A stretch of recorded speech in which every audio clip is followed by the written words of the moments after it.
Assalamualaikum warahmatullahi wabarakatuh. Halo teman-teman, hari ini saya akan membuat video cara membuat martabak telur. Nah, yang pertama siapkan batang bawang lokal lalu diiris halus. Begini cara pengirisannya, secara perlahan-lahan, bisa juga cepat, yang penting halus teman-teman. Batang bawang ini sangat menentukan rasa dari martabak telur. Juga merupakan campuran yang paling utama dari martabak telur. Dan kali lagi sangat menentukan martabak telur yang akan dibuat. Kali ini membuat martabak telur biasa, bukan martabak telur spesial. Begini cara pembuatannya. Teman-teman sekalian, setelah irisan batang bawang dilakukan, maka langkah kedua adalah siapkan kol dan iris halus pula. Irisan kol dicampur dengan irisan batang bawang tadi. Upayakan pengirisannya secara sempurna ya teman-teman, agar terlihat indah. Yang ketiga, pecahkan satu butir telur pada mangkuk atau wadah yang tersedia. Gunanya agar nanti pencampurannya lebih aman. Kemudian yang keempat, campur telur dengan perasa makanan, garam, vitsin, dan lain-lain. Lalu aduk hingga merata teman-teman. Ini pekerjaan yang biasa teman-teman lakukan di rumah. Gampang, sekali lagi sangat tidak sulit ya. Dan tentu pasti setiap orang, terutama perempuan yang menyukai kuliner Indonesia pasti tahu kalau cuma mengaduk-ngaduk telur dengan rasa makanan pasti tahu.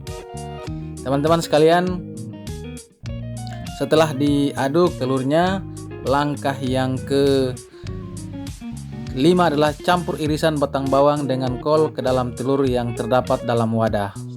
Ini juga diaduk hingga merata. Dipastikan semua batang bawang dan kol yang telah diiris tadi ditumpah di dalam wadah, semuanya terkena telur.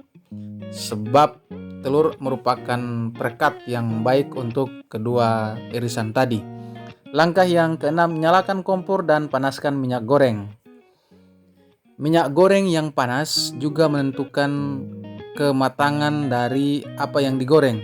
Oleh sebab itu, minyak goreng untuk martabak telur ini harus benar-benar panas.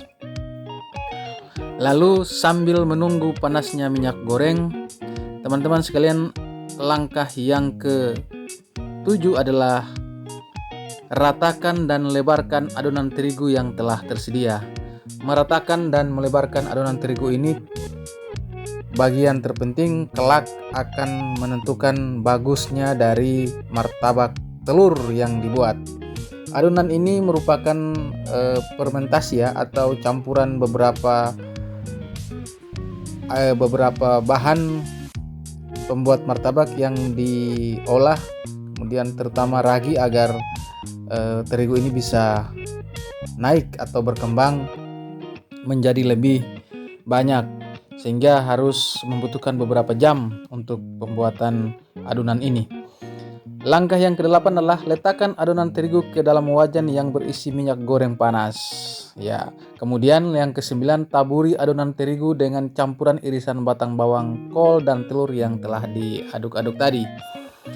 Nah, sekarang ini kalau sudah dicampur, maka dipastikan dulu supaya merata, oles-oles. Kemudian langkah yang selanjutnya, langkah yang ke-10, lipat adonan terigu yang telah digoreng. Gitu ya teman-teman. Pastikan minyak tersentuh semua pada gorengan ya, adonan terigu, ada irisan bawang, ada kol, ada telurnya, semua terkena minyak panas yang ada di atas wajan teman-teman sekalian. Teman-teman yang berbahagia, tentu langkah yang ke-11 adalah goreng hingga matang dengan sempurna. Ini membutuhkan proses yang sedikit lama karena harus digoreng hingga tampak kemerah-merahan. Adonan terigu tadi kan berwarna putih hingga tampak berubah warna, dan pastikan yang berubah warna itu bukan gosong tetapi matang dengan sempurna. Teman-teman yang penyuka kuliner, terutama penyuka martabak telur. Beginilah tampilan martabak telur biasa. Kalau dibeli harganya kurang lebih Rp15.000. Martabak telur biasa ini tanpa irisan daging cincang, tanpa irisan